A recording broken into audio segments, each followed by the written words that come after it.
우리가 매일 잊고 사는 사랑이 있습니다. 매일 당연하다고 생각하는 사랑이 있습니다. 늘 받고 있어서, 늘 차고 넘쳐서, 늘 감격이 되지 못하고 그냥 실어버릴 때가 너무나 많습니다. 이제 다시 주님의 그 사랑의 감격을 느끼기 원합니다. 지난 하나님의 사랑의 감동 앞에 더욱더 깊이 취하기 원합니다. 성령의 취한 자의 삶을 살게 하시고 늘 주님이 위로부터 공급해 주시는 감동에 따라 살아갈 수 있는 성령의 감동 따라 살아가는 종들 되게 하여 주옵소서. 메마르고 황폐한 심령들이 이 시간 나왔습니다. 밖에 오는 비처럼 폭포수와 같은 은혜로 퍼부시는데 혹시라도 받지 못할까 두렵사오니 은혜에 충만하시는 비와 그 감격하심을 얻을 수 있는 아버지여 은혜의 성들이 될 수 있도록 은혜의 밭들이 될 수 있도록 축복하여 주옵소서. 오늘도 말씀으로 말씀의 씨앗이 뿌려질 때에 30배, 60배, 100배의 결실을 맺게 하시고 자원하는 심령들이 되게 하사 하나님의 나라와 하나님의 의를 구함으로 모든 것들이 더해지는 축복의 사람들이 되게 하여 주옵소서. 오늘도 우리의 예배와 우리의 감격 속에 드리는 이 찬송과 하나님 앞에 드려진 말씀의 선포가 주님께로부터 임하는 능력이 될 줄 믿습니다. 감사드리며 예수님의 이름으로 기도 올려나이다. 아멘. 오늘 말씀의 제목은 큰 자가 되기 원하십니까? 라는 제목입니다. 한국 사회가 경쟁에 찌들어 있다라고 합니다. 특별히 이것은 우리만 느끼는 것이 아니라 외국에서도 우리 대한민국에 대해서 조사를 해보니까 아주 경쟁에 찌들어 있는 그런 대표적인 국가다라는 그런 검사 결과가 있습니다. 미국 캘리포니아 대학 버클리 캠퍼스 저널리즘 전공대학원생들이 그 여러 가지 조사를 해보고 연구 결론을 내린 것입니다. 이게 이제 국민일보에 발표됐었던 연재됐던 글인데요. 그들의 이제 대표적인 이 발표되었던 글이 어떤 글이냐면 영상에 이제 등장하는 11살짜리 한국 초등학생들이 있습니다. 근데 주중에 자유롭게 놀 시간이 거의 없는 거예요. 영어, 수학, 컴퓨터, 체육까지 이르러서 과외를 받기 때문에 그러다 보니까 이 과외를 받는 애가 있고 아버지는 특수부대 출신이시고 어머니는 또 여행사를 운영하시는 어머니예요. 그러니까 돈으로 계속 학원을 경비를 내시고 키우는 것입니다. 그런데 초등학생 그 아들은 뭘 원하냐면 나는 과학자가 되겠습니다 라고 원해요.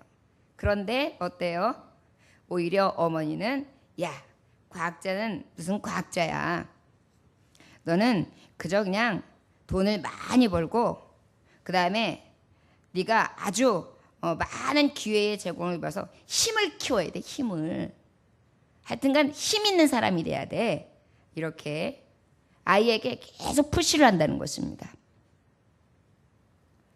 그리고 이 부모님들은 이렇게 많은 것들을 제공해주면 혹독할 정도로 교육을 시키면 보상이 올 거라고 생각하는 거예요. 아이들이 그대로 이루어질 거라고 생각하는 거예요. 그러다 보니까 이게 아이들에게 무엇으로 작용하냐면 스트레스로다가 막 억압되는 느낌을 받게 된다는 것입니다. 그리고 또 리포트에 이제 더 연재된 것은 한국 자체가 경쟁으로 가득한데 평생 지속형이라는 거예요. 경쟁으로 찌든 삶인데 그것이 잠깐 어렸을 때뿐만이 아니라 평생 지속형이라는 거예요. 의경으로 제대한 20대 청년은 집을 떠나가지고 서울 노량진에 이제 들어가서 고시원에 살게 됩니다. 경찰 시험을 준비하면서요 공부를 열심히 몰두하게 되고요. 최소 수개월 수년 동안 그곳에서 그 조그만 쪽방에서 공부를 하면서 생활을 하면서 아주 스트레스를 엄청나게 받으면서 그렇게 자기의 미래에 대한 억압감과 경쟁 속에서 힘들게 지낸다는 것입니다. 이것으로 끝내느냐? 그러면 20대? 아니요. 50대도 다르지 않습니다. 서울 이화 여대 앞에서 닭꼬치를 팔아서 생계를 유지하시는 50대 분이 있는데 전에는 출판사를 경영하셨던 사업자이세요. 그런데 그게 망하자 노점상을 하게 되시는데 너무나 스트레스 받는 게 뭐냐면 노점상 하는 게 스트레스 받는 게 아니에요. 주변에 있는 따가운 시선 때문에 스트레스를 받는 거예요. 쫄딱 망했구먼. 해봤자 이대 앞에서 닭꼬치를 팔구먼. 그래가지고 어때요? 별 볼 일 없는 인생이라고 해가지고 손가락질하는 거. 그러다 보니까 자기의 50대에 얻어있는 자신의 위치, 다른 사람들이 나를 평가하는 거, 이런 거에 대한 이 경쟁에서 오는, 또한 비교의식에서 오는 스트레스로다가 계속 눌린다는 거예요.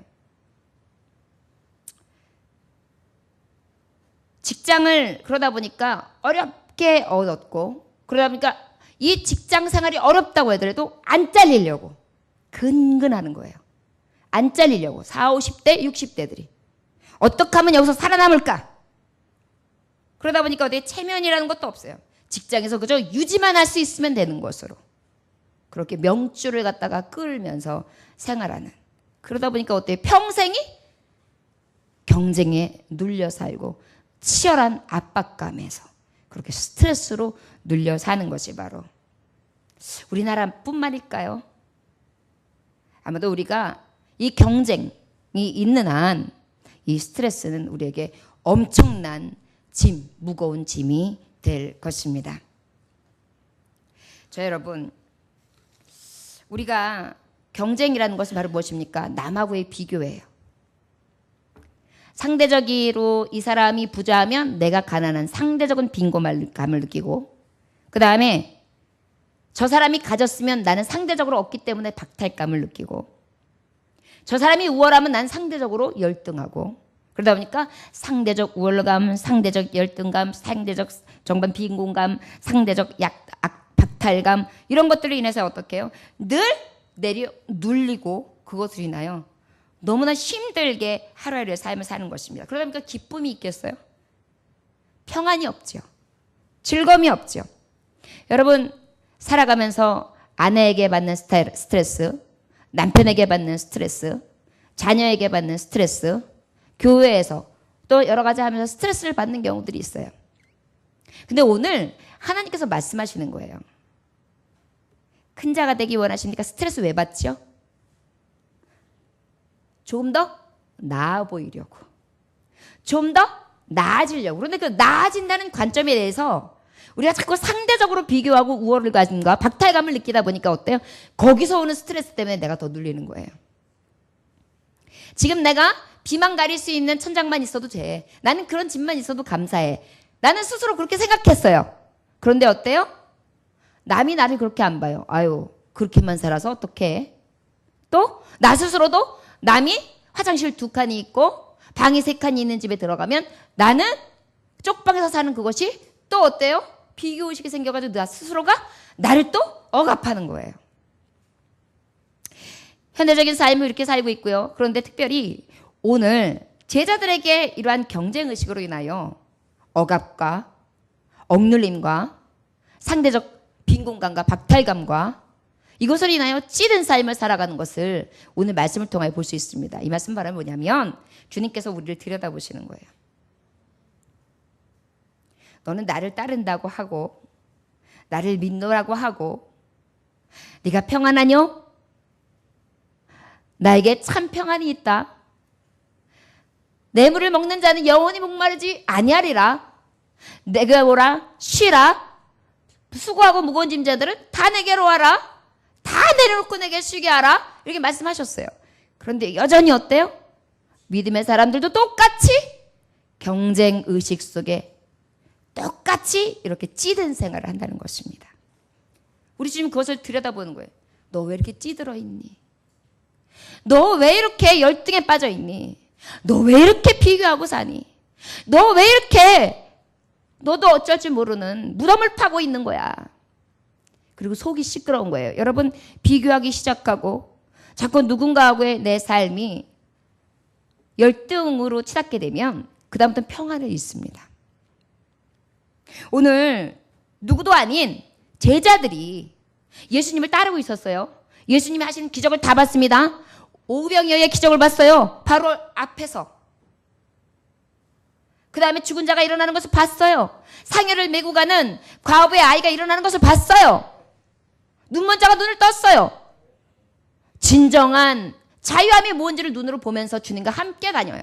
그런데 저들이 생각하는 것은 여전히 세상이 주는 이 경쟁과 찌든 삶에 관심이 있었다는 것입니다. 우리도 예수님 믿는다고 의지한다고 주님이 다 해주실 줄 믿습니다. 말로는 그렇게 하죠. 그리고 주님 떠나지 않겠습니다. 주님 함께 해주세요. 그런데 여전히 우리 어떻게 하겠습니까? 제자들의 모습처럼 똑같이 경쟁 속에 스스로가 억압되어 찌들어가고 있지는 않는지요. 오늘 우리에게 이렇게 말씀하시는 거예요. 예수님을 따르는 자인데도 똑같이 치열하게 높아지려고 하고 섬김을 받으려고. 여러분, 왜 경쟁심에 찌들게 됩니까? 남이 나한테 좀 높게 여기게. 내가 좀 더 다른 사람보다 높아지려고. 내가 좀 더 다른 사람보다 많이 가지려고. 내가 좀 더 다른 사람보다 많이 누리려고 하는 그런 것들이 경쟁의 대표적인 이유거든요. 그런데 우리가 하나님을 믿으면서도 늘 사로잡혀 살아요. 오늘 우리에게 주시는 이 말씀이 서두가 깁니다만 여러분들이 이 말씀 가운데 한번 공감해 주셨으면 좋겠어요. 내가 지금 주님이 나에게 이 제자들의 모습을 보고 내 속사람의 시끄러움을 보시고 지금 이 말씀을 주시는데 나는 과연 믿는 자임에도 불구하고 어떤 경쟁에 찌들어가 살고 있으며 나는 어떤 상대적 박탈감 가운데에 씨름하고 있는지, 어떤 헛된 것을 구하고 있는지 오늘 말씀을 통하여 나 스스로를 볼 수 있기를 주시면 축원합니다. 46절의 말씀에 보니까 제자 중에서 누가 크냐 하는 변론이 일어나니, 여러분, 누가 크냐 하는 변론이 일어났다. 벌써 뭐예요? 경쟁심이 일어나면, 높아지려고 하는 마음이 일어나면 논쟁이 일어나는 거예요. 논쟁이 무엇입니까? 여기서 논쟁이라는 것은 원어로 봤을 때에 매우 심각한 싸움을 얘기하는 거예요. 서로 제자들끼리 찢어지게 생겼어요. 의가 갈리게 생겼어요. 주님 따르는 데 있어서 시끄러워지게 생겼어요. 네가 1위냐? 내가 2위냐? 네가 1, 2위냐? 도대체 예수님이 사람을 사유했을 때 제자들 중에 누가 제일 높겠느냐? 그러면서 어떻게 해요? 서로 시샘을 하면서 눈길을 이렇게 쳐다보면서 어떻게 경쟁하고 있는 것입니다. 여러분, 경쟁에는 평안이 없습니다. 특별히 어떤 경쟁에는 평안이 없을까요? 탐심이 일어나는 거. 저를 따라하시기 원합니다. 내가 크고자 할 때 평안은 사라집니다. 평안은 사라집니다. 맞습니다. 여러분, 저와 여러분들이 평안하지 않고 일주일 동안 시끄러운 속에서 살다 왔으면 한번 깊이 들여다보십시오. 분명히 나의 이 경쟁심, 탐심으로 인하여 내 가슴과 내 심령이 억눌려져 있고 찌들어져 있을 것이라는 것. 공황장애나 어떤 장애가 오시는 분들을 보면은 대부분 연세 드신 분들이나 중년 남성들이나 여성들은 어떻게 해서 오느냐면 망했을 때, 또 배우자로 인하여 배신당했을 때, 가장 좋은 사람들에게 버림당했을 때, 이럴 때 이런 장애를 겪게 됩니다. 바로 무엇입니까? 이 심령이 시끄러지게 돼서 여러 가지 분쟁이 일어나면 병마가 온다는 것입니다. 달리 말하면 평안이 상실되는 거예요. 여러분, 예수 그리스도는 평강의 왕이에요. 예수님이 내 안에 계시면 어때요? 하나님의 종들은 예수님이 내 안에 계시면 평강이 임해야 돼요. 그런데 평강이 사라졌다, 시끄러졌다, 그 얘기는 뭐냐면 예수님을 믿노라고 하지만 실제 예수님은 저 바깥에 계시고 내 안에 무엇이 있는 것이냐면 인간의 생각, 경쟁심으로 가득하다는 것입니다. 누가 큰가 서로 재고 있는 거예요. 직장에서도 옆을 바라보고 이번에 승진 시험이 있는데, 승진이 있는데 케이스가 있는데 누구야 도대체? 누가 되는 거야? 제가 뭔가를 하나를 삑딱 해야 내가 올라가는데, 제가 좀 늦어야 내가 지각 안 해가지고 좀 올라가는데, 어때요? 누군가를 미끄러뜨려야 내가 올라간다는 생각을 합니다. 이런 생각들이 제자들 안에, 우리 믿는 자들 우리 안에 있습니다. 거기다가 사촌이 땅을 샀어요.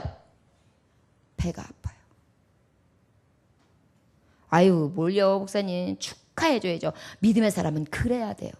그래야 돼요. 그런데 신기한 것은요, 이상이 가까이 있으려면 더 축복해줘야 되잖아요. 가까운 사람이 더 저주를 퍼부어요. 잘 되는가 보자. 그리고 안 되면 때 고소한 마음들이 들어요. 이게 경쟁에 찌들어 있는 악한 우리의 심령이라 할 수 있습니다.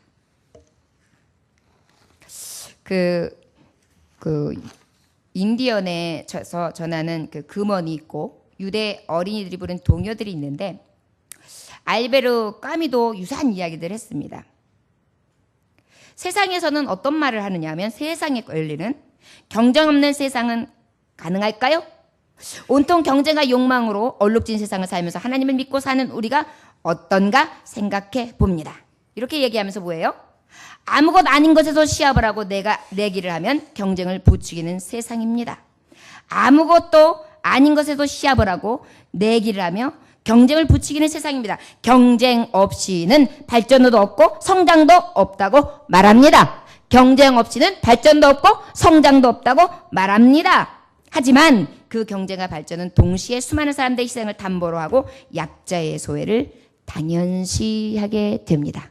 여러분 무슨 말씀인지 아시겠어요? 경쟁을 세상에서는 뭐라 그러냐면 꼭 있어야 될 것으로 해요. 그래야 발전이 있다고 말해요. 그런데 여러분 실제 세상의 원리인 이 경쟁이 얼마나 많은 약자를 낳고 얼마나 많은 소외자들을 낳습니까?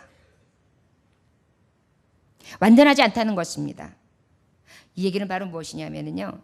경쟁이 찌들어 있어서 우리가 자꾸 밟고 일어서고 누르고 힘의 원리에 의해서 센 자가 일어나는 강한 자가 이기는 이런 세상이 크리스찬에게도 있으면 안 된다는 거예요. 지금 그 말씀을 하는 거예요. 제자들이 똑같은 마음을 갖고 믿는 자들이 똑같은 마음을 갖고 있길래 하나님이 지금 오늘도 말씀하시는 것입니다. 여러분 좀 딱딱하지만 이 서서의 말씀을 통해 우리가 이 본문 말씀을 함께 이해한다면 조금 더 좋을 것 같습니다. 특별히 이런 원리를 가지고 있는데 우리에게 주는 좋은 교훈이 있습니다. 아프리카에 유분투라는 말이 있어요. 저를 따라 하실까요? 아프리카에서 유분투. 예, 유분투라는 말이 있어요. 이 말은 어떤 거냐면 어디에서 유래가 됐냐면 아이들에게 쫙 어린아이들에게 다 세워놨어요. 어린아이들에게 다 세워놓고 난 다음에 야! 저 앞에 바구니가 보이지? 바구니를 막 달려가서 그곳에 있는 과일을 담긴 바구니를 주는데 그것을 달려가지고 맛있는 달려가가지고 제일 먼저 간 사람 제일 빨리 달려간 사람은 그 안에 있는 열매를 다 줄 거야. 이렇게 이야기를 했어요. 그런데 아이들이 어떻게 했을까요? 놀라운 사실은요. 손을 다 잡아요. 손을 잡고 다 같이 달려서 다 같이 바구니 앞에 딱 섰다가 다 같이 돌아오는 거예요. 어린아이들에게도 배울 것이 있지 않습니까? 경쟁하여 누구 하나에게 열매를 주는 것이 아니라 우리 다 같이 손잡고 가자. 그리고 우리 다 같이 나눠 먹자. 그리고 달려가서 같이 바구니를 돌아서 돌아오니까 얼마나 아름다운 광경을 보게 됩니까? 바로 이것이 하나님의 세상입니다. 오늘 주시는 말씀 가운데 큰 자가 되기 원하느냐? 너희가 어린 아이와 같아야 된다 이렇게 말씀하세요. 여러분 이 유분투에 주는 교훈을 통해서 우리가 깨달을 수 있습니다. 손잡고 달리는 것. 앞으로 가야만 능사가 아니고 뒤로 처지는 것으로 인하여 열등의식으로 가지고 서로 찌들어서 경쟁에 의해서 서로 살아가는 것이 아니라 아버지께서 말씀하고 계세요. 진정한 경쟁, 진정한 큰 자가 무엇인지 아냐? 누구인지 아냐? 바로 어린아이다 이렇게 말씀하고 계십니다. 어린아이의 특징은 무엇입니까? 교만이 없다는 것입니다. 어린아이는 어떻습니까? 늘 순수합니다. 저 여러분, 저를 따라하시기 원하여 큰 자가 되기 원하느냐? 교만이 없는 자가 되어라. 어린아이가 되어라. 아멘. 때로는요, 우리가 큰 자가 되기 원하면 내가 가장 사랑하는 사람, 아니 이웃, 그 누구에게 어떤 사람으로 다가가는 것이 가장 큰 자가 되는 것이냐? 같이 바라보고 같이 손잡고 같이 함께 해주는 사람, 그런 사람이 가장 큰 자라는 것을 기억하시기 원합니다. 어린아이 같이 순수하며 때묻지 아니하고, 그리고 어때요? 나는 못해요. 나는 안 돼요. 아빠 해주세요. 어린아이들은요 키가 작아요. 아빠 저기 저거 언제든지 어때요? 아버지가 내려다 주시기를. 엄마 바지 축혀달라는 거예요. 그럼 어때요? 바지 축혀줘요. 못해요가 자연스러워요.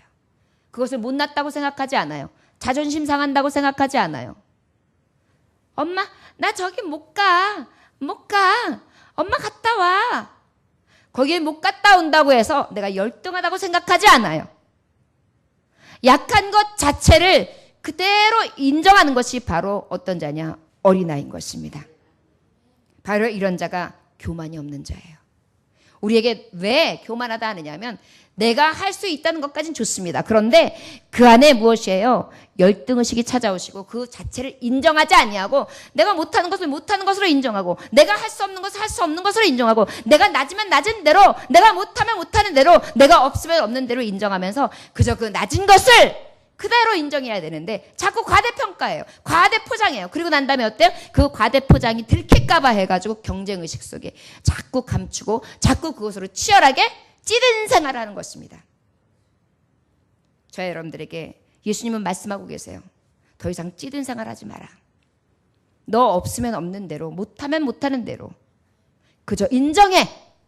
그리고 네 교만을 부셔라. 우리 하나님은 성경 전체를 봐도 교만한 자는 물리치십니다. 성경 전체가 하나님을 대적하는 게 교만이에요. 저와 여러분, 하나님의 나라와 아버지께서 보시는 가장 큰 자는 교만이 없는 자입니다. 저와 여러분들에게 조금 더 우월한 게 무엇이 있습니까? 다른 사람보다 나은 것이 무엇이 있습니까? 분명히 여러분들 안에는 자긍하는 자랑거리가 있을 것입니다.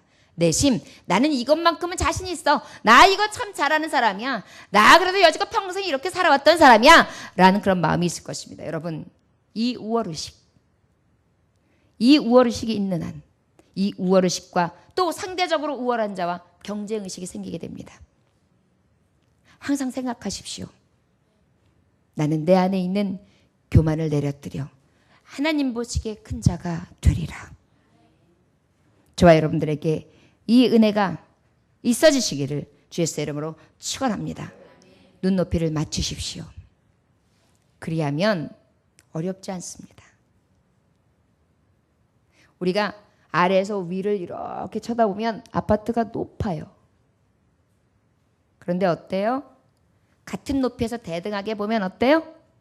높지 않고 같아요. 믿음의 사람은 그런 눈이 필요해요.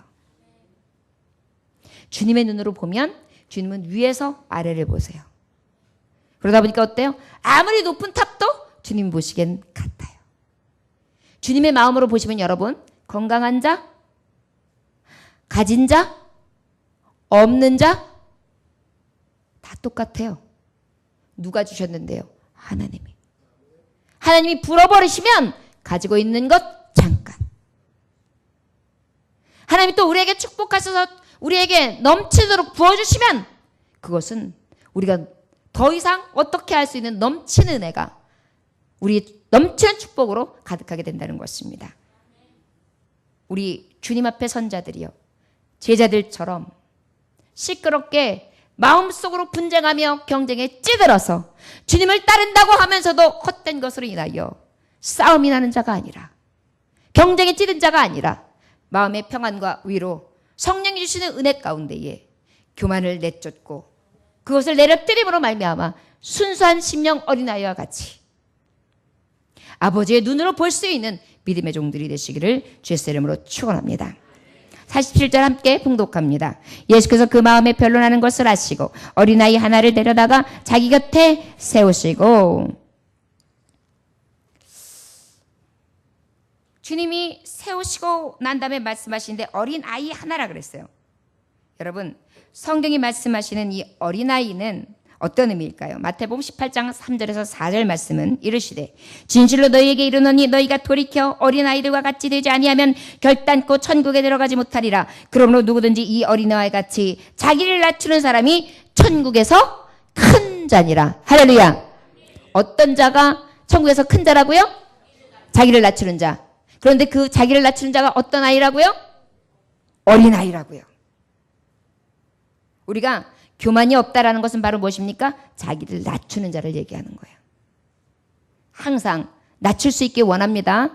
높다 하지 마십시오.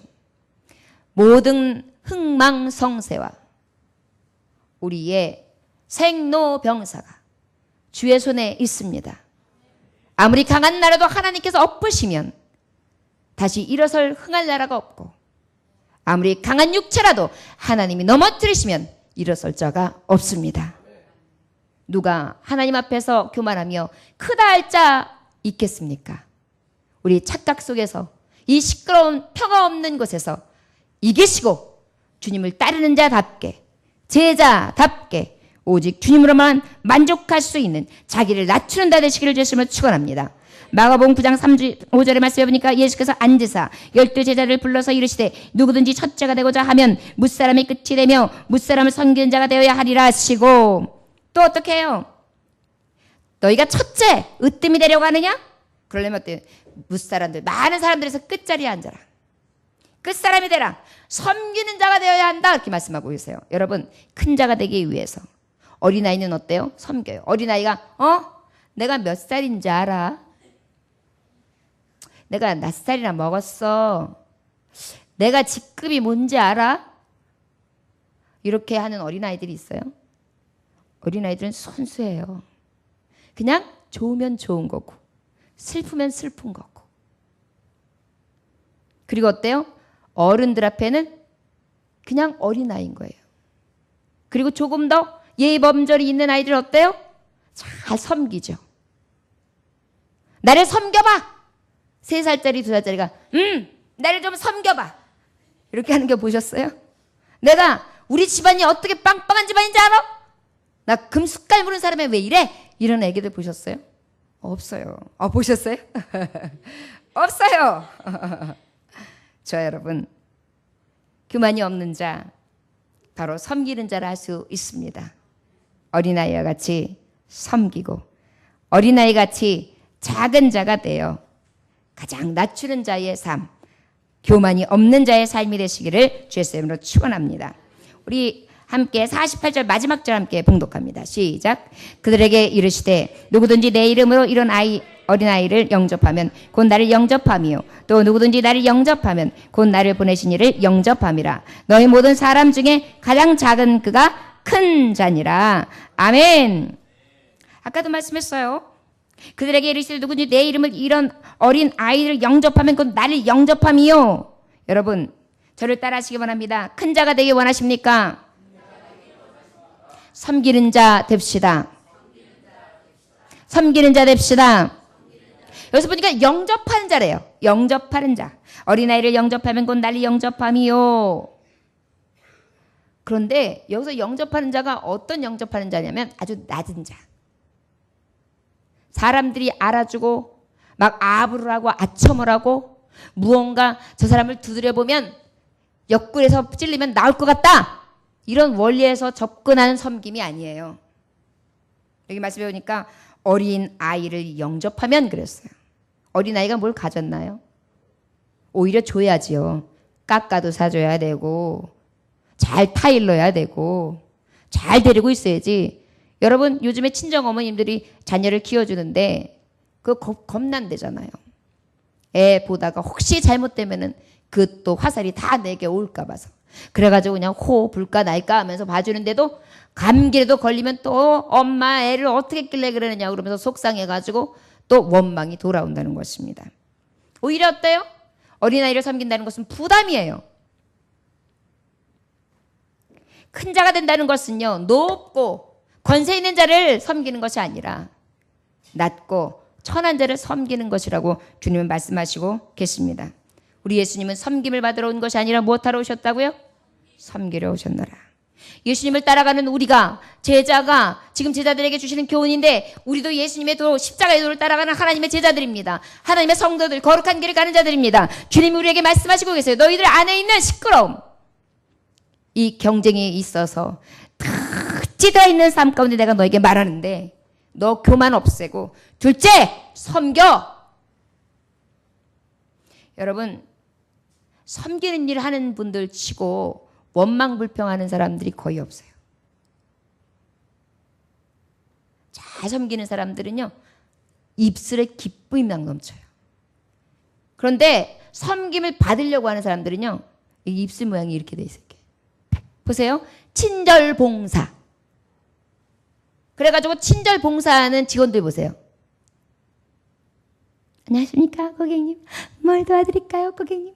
말씀만 하시죠, 고객님. 아, 네. 일로 오십시오, 고객님. 막 이러잖아요. 이것이 무엇이 생기고 무엇 때문이 아니랄지라도 어때요? 섬기는 자는 기쁨이 와요. 무엇을 도와드릴까요, 고객님? 일로 오시지요. 이렇게 할 수 있어요? 벌써 도와주려고 하는 말씨 자체에서 우리의 마음은 열립니다. 우리가 큰 자가 되기 위해서는요, 하나님은 분명히 말씀하고 계세요. 섬기라고요. 그런데 가장 작은 자를 섬기라고요. 그런데 제자들은 어때요? 나 분명히 추종자들이 생길 거야. 내가 예수님을 따르고 있거든. 나도 분명히 그런 대접을 받을 거야. 라는 기대감에 있었던 것입니다. 여러분, 예수님 믿는 자들이 이 기대감이 있기 때문에 자꾸 넘어지는 거예요. 교회에 와서도 섬기는 자로 오면 시험 안 들어요. 나는 저 말석에 있는 자. 나는 다 부족한 자. 난 지혜 없는 자. 나는 함께 도와줄 자. 그저 너무나 부족한 자. 이러면서 어떻게 해요? 섬기겠습니다. 이러면 어때요? 시험 들 리가 없죠. 오히려 그것을 보고, 여러분 어서 오세요 집사님, 안녕하세요, 감사합니다 그러는데 기분 나빠. 왜 인사하고 그래요 집사님? 그런 분 있어요? 없잖아요. 어때요? 기분 나쁘게 왔다가도 예 안녕하셨어요 반갑습니다 그러면서 어때요? 내게도 기쁨이 부메랑처럼 돌아오는 것입니다. 큰 자가 되는 길은 바로 무엇이냐? 오늘도 말씀하시기를 섬기는 자다, 이렇게 말씀해 주시는 것입니다. 니콜라이 집사님이라는 분이 계셨는데, 런던의 캔터베리 교회에 니콜라이라는 집사님이 계셨습니다. 그분은 17살 때에 이 교회를 관리하는 사찰 집사님이 되셨어요. 평생을 교회 청소와 심부름을 했습니다. 교회를 자기 몸처럼 사랑했고요, 맡은 일에 헌신했습니다. 그가 하는 중에는요, 시간을 맞춰서 올라가가지고 맨 꼭대기에서 교회 종을 땅 치는 일이었습니다.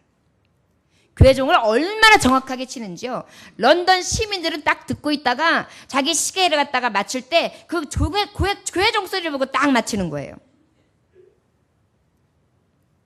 어느 정도 이제 세월이 흐르고 난 다음에 두 아들이 너무나 멋지게 자라납니다. 하나는 캠브리지, 하나는 옥스포드 대학 교수가 되어서, 영국의 캠브리지 대학과 옥스포드의 교수라는 것은 대단한 위치입니다. 아버지, 이제는 이런 일 하지 마세요. 제가 잘 모셔드릴게요. 아니다. 나는 끝까지 이 일을 해야 돼. 그래서 이분은 76살 때까지 종을 치며 교회를 사랑하고 관리하게 됐습니다. 그러던 중에 노안이 생겨가지고 세상을 떠나게 되어가지고 임종이 가까워서 숨을 헐떡 몰아쉬고 있는데, 종을 칠 시간이 되는 거예요. 그러니까는 이분이요, 헐떡거리고 몸도 변하지 못하는 분이 옷을 입기 시작해요. 주섬주섬. 아버지! 아니다. 난 지금 종 치러 가는 시간이다. 옷을 입더니만 종을 치러 올라가요.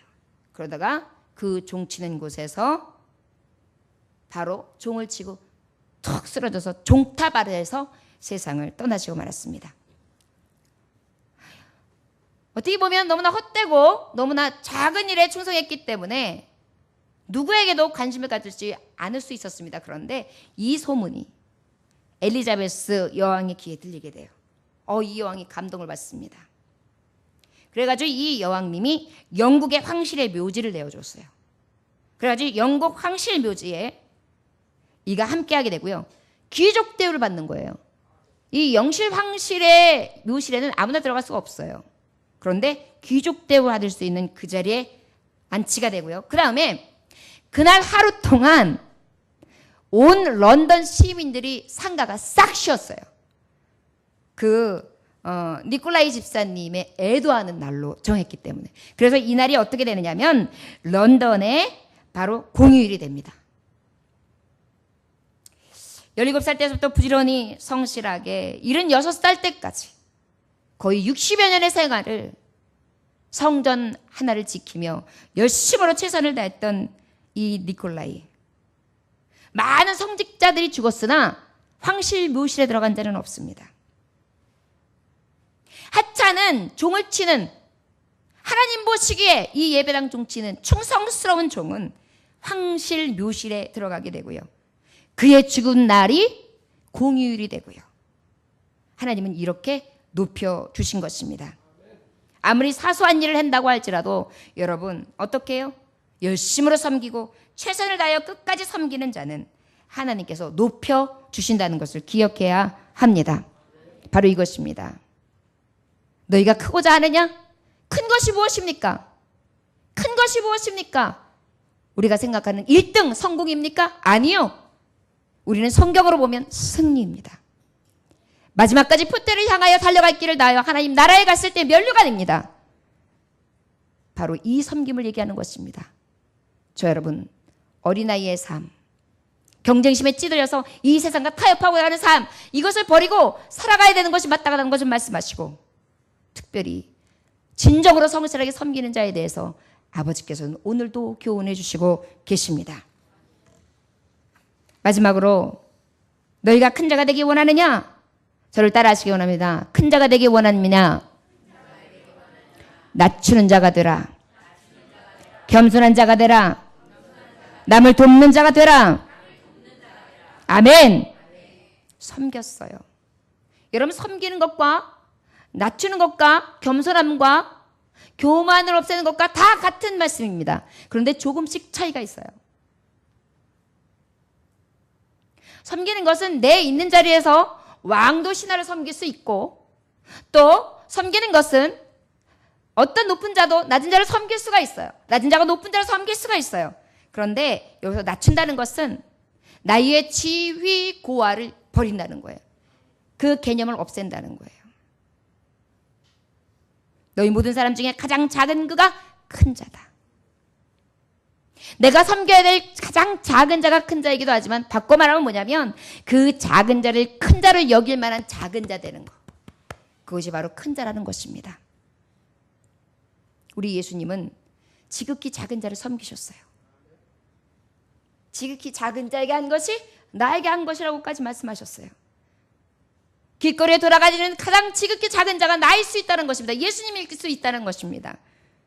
여러분, 우리가 주님의 마음으로 큰 자, 진정한 큰 자 되는 삶을 살아간다면 그것은 바로 나를 낮추는 것입니다. 싸움을 하지 않는 방법, 낮추는 거예요.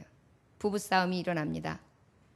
요즘에 제가 갱년기가 온 것 같습니다. 그래가지고 남성 호르몬이 자꾸만 더 생기는가 봐요. 전에는 우리 남편 장로님께서 무슨 말씀을 하시면 그저 몇 마디 하다가 남편이 벌써 눈빛이 호랑이 눈빛이 딱 되면은 입을 딱 다물고 그러면서 한숨 쉬고 그냥 밖에서 나갔어요. 요즘에 제가 간혹 다툼을 해서 도대체 왜 그런가 생각을 하다가 친구하고 우연히 전화를 하는데 야, 내가 갱년기야. 그래서 내가 요즘에 있잖아. 누가 나 뭔가 이렇게 딱 찌르면 나올 것 같아. 그래서 내가 식구들한테도 말해. 나 갱년기가 건들지 말라고. 나 이거 사춘기랑 똑같은 거라고 그렇게 막 미리 얘기를 해놓는다는 거예요. 그 얘기를 듣고 보니까 어머 내가 그랬는가 보다. 내가 그래서 더 내려앉고 더 낮춰야 되는데 내 의견이 나와서 이게 큰 마찰이 생기는가 보다. 나 조심해야 되겠구나. 이런 생각을 하면서 제 자신을 한 번 더 봤습니다. 바로 무엇이냐면요. 자꾸 내 스스로가 높아지는 거예요. 그러면 싸움이 일어나는 거예요. 누군가 한 사람만 내려뜨리면 어때요? 싸움은 없어요. 아무리 한쪽에서 싸워. 박수 좀 치자고 좀 싸워보자고 소리 좀. 근데 어때요? 피하면 어때요? 소리 안 나요. 그럼 어때요? 왔다는데 그래! 그러면 어때요? 짜증나는 거예요. 교회의 삶도 그래요. 사회의 삶도 그래요. 다른 사람들에게 인정받기 원하십니까? 그러다면 어때요? 낮춰서 소리 나지 않게 하는 것입니다. 피해가고 돌아가는 것입니다. 물같이 살라는 말이 있습니다. 물은 어떻습니까? 물은 높으면 높은 대로 오르다가 다시 내려가고, 도랑이 있으면 도랑을 따라서, 그리고 또 골짜기 있으면 골짜기로, 그리고 난 다음에 내가 있으면 내로, 강물 있으면 강으로, 그리고 바다로 그렇게 흘러갑니다. 그리고 삶에 있어서 가장 부드럽게 적응하죠. 저 여러분, 섬김에 있어서 우리가 큰 자가 되기 위해서는 어떤 것이 필요하냐? 가장 나를 낮추는 삶이 필요한 줄 믿습니다. 혹시 저와 여러분 낮추고 계십니까? 하나님 나라에서 큰 자가 됩니다. 여러분, 세상에서 큰 자요, 고대강실 높은 담 문전 옥탑도 우리 한번 죽으면 일장일춘몽이에요. 그러나 하나님의 나라는 영원한 나라요, 너무나 아름다운 나라가 펼쳐져 있다고 말씀을 통해 우리는 알고 있습니다. 헛되고 시끄러우며 경쟁에 찌들어 끝없는 경쟁에 속아 넘어지고 쓰러지면서 각박한 세상 가운데 세상 사람들과 똑같이 피 흘리며 피반복이 되어서 살아가는 자들이 아니라 진정으로 큰 자 되기 원합니다. 평안이 있는 자요, 존귀하게 여기는 자요, 높여주는 자 되시기를 원합니다. 그리하면 하나님이 어떻게 하게 하십니까? 평안을 우리에게 주십니다. 존귀하게 높여주십니다. 그리고 하나님께서는 어때요? 가장 큰 자 되게 해 주십니다. 저 여러분, 우리가 주시는 말씀 가운데 우리 삶을 들여다보시고 오늘 2주간의 이 말씀을 주신 것으로 믿습니다. 여러분들 많이 찌들어 있다면 오늘 이 시간 회개해야 합니다.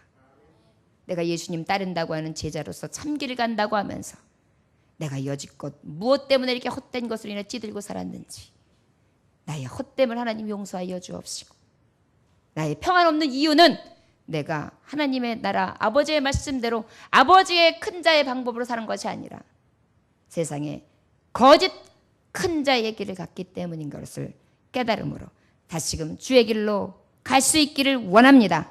하나님 앞에 그렇게 간구할 수 있기를 원합니다. 마지막 이화를 통해 함께 은혜 받고 아버지의 말씀을 가름하고자 합니다. 너무나 아름다운 말씀입니다.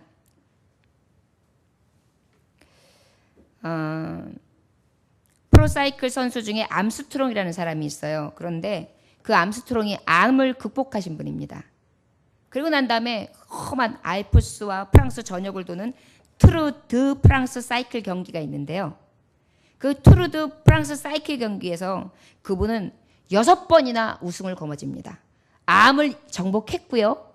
그리고 사이클 그 험한 경기에서 6번이나 우승을 했던, 너무나 많은 사람들에게 용기를 주었던, 도전을 주었던 그러한 사람이라 할 수 있습니다. 그런데 이 6번째에 우승하던 날 어떤 일이 있었느냐면, 결승 지점 30km 앞을 두고 제일 앞으로 가던 이 암스트롱이 어떻게 해요? 갑자기 넘어지고 말았습니다. 그랬는데 그들을 바짝 항상 쫓던 선수가 있는데, 이 얀 율리라는 사람은 늘 2등을 해요. 항상 암스트롱이 1등을 해요. 만년 2등을 하는 거예요. 그런데 그 사람이 바짝 쫓고 있었기 때문에 그때 스파트를 하면 어떻게 해요? 1등 합니다. 그런데 이상하지요? 이 얀 율리가 어떻게 하느냐면 갑자기 속도를 같이 늦춰요. 그러더니 암스트롱이 힘을 내고 다시 이렇게 해서 제 스피드를 내기 시작하니까 그때서 전력으로 밟기를 시작합니다. 그런데 결과는 어떻게 됐을까요? 암스트롱이 다시 1등을 한 것입니다.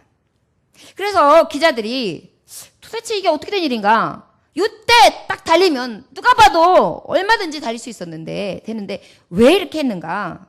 이상한 생각이 들어서 이 사진 기사들이 또한 기자들이 달려가서 물어봤습니다. 아니 왜 달리지 않고 암스트롱을 거기서 기다리고 우승을 넘겨준 것입니까? 라고 물어봤어요. 그랬더니 이 얀이 대답합니다. 암스트롱을 이기는 것이 진짜 우승이다. 그가 넘어질 틈을 다시 1위를 한다면 그가 넘어진 틈에 다시 내가 1위를 한다면 그것은 내게 진정한 승리를 가져다 주는 것이 아닙니다.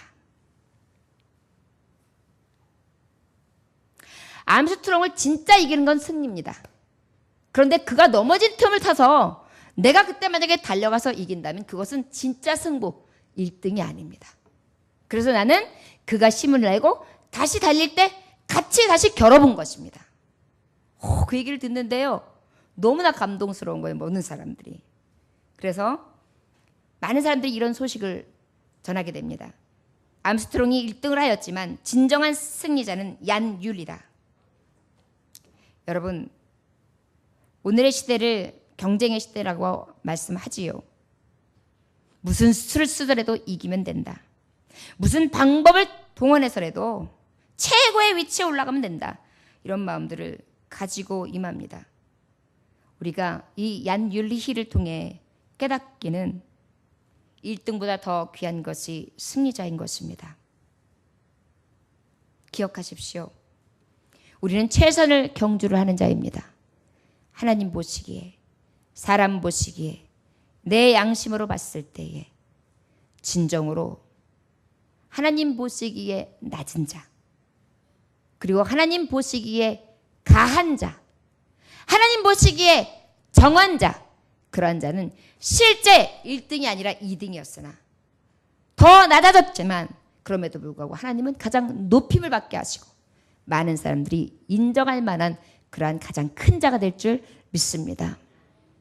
저 여러분, 세상을 닮아가는 것이 아니라 우리는 세상을 본받지 말고 이 세대를 본받지 말고 모이기를 피하는 어떤 자들의 습관을 좇지 아니하며 오직 주님의 나라를 구하고 하나님의 나라를 가까이 할 수 있는 귀한 종들 되시기를 주 예수의 이름으로 축원합니다. 기도하겠습니다. 하나님 아버지,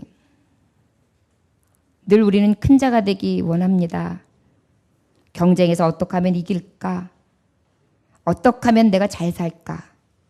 어떻게 하면 내가 성공할까? 어떻게 하면 내가 1등 할까? 내가 어떻게 하면 뭘 누려볼까? 어떻게 하면 누구에게 섬김을 받아볼까? 우리의 생각은 그저 세상 사람들이 가지고 있는 헛된 찌들어 있는 경쟁으로 가득합니다. 주님을 따른다고 하면서 내가 겸손하니 너희도 겸손하라. 내가 온유하니 너희도 온유하라. 내가 섬김으로 왔으니 너희도 섬기라고 하신 하나님의 말씀은 뒤로 한 채 그저 내가 어떻게 하면 높아질까 생각하며 교만으로 차고 올라 있습니다. 그리고 평안은 사라졌습니다.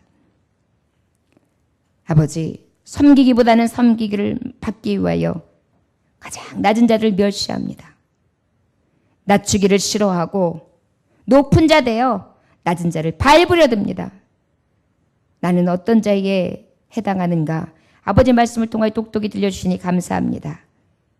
과연 하나님 보시기에 너는 큰 자라, 내가 가장 사랑하는 존귀 여기는 자라 할 만한 삶을 살아가고 있는지 다시 한번 되돌아 봅니다.